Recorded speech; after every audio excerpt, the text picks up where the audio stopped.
আসসালামু আলাইকুম। অনেকে ছাদের রোদের ভিতরে মাছ পালতে ভয় পান, তাদের জন্য আজকের এই ভিডিওটা।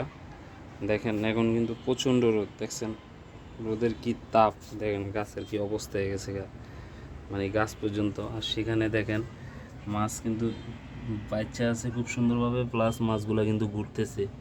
আর এই দেখেন এই ছোটো একটা, এটার পানিও কিন্তু গরম হয়েছে, কিন্তু গরম হলেও কিন্তু এই দেখেন তাও কিন্তু মাছ বাচ্চা আছে আলহামদুলিল্লাহ। ওই দেখেন মাছ কিন্তু একটা ঠান্ডা জায়গায় যায় আছে, মানে প্লান্টের কারণে একটা সাইড ঠান্ডা আসলে ওই সাইডটাতে যায় বসে দিছে।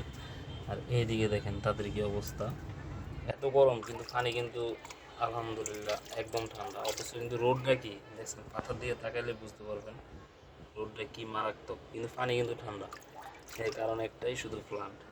যার জন্য বলি, যারা মনে করেন মাছ পালতে চাইতেছেন, তারা মাছের একটা প্রাকৃতিক পরিবেশ তৈরি করার চেষ্টা করেন মাছ পালার আগে। দেখবেন মাছের কোনো ট্রিটমেন্ট লাগবে না। আউটডোরে মাছ পালেন, মাছ পাললে মজা পাবেন। এই দেখেন কিভাবে অক্সিজেন ছাড়তেছে প্লান্টে, দেখছেন? তো আমার অ্যাকুয়ারিয়ামটা কেমন লাগলো অবশ্যই জানাবেন। দেখেন আলহামদুলিল্লাহ এত রোদের ভিতরে তেমন একটা কোনো সমস্যা হয় না আমার অ্যাকুয়ারিয়ামের। ধন্যবাদ সবাইকে।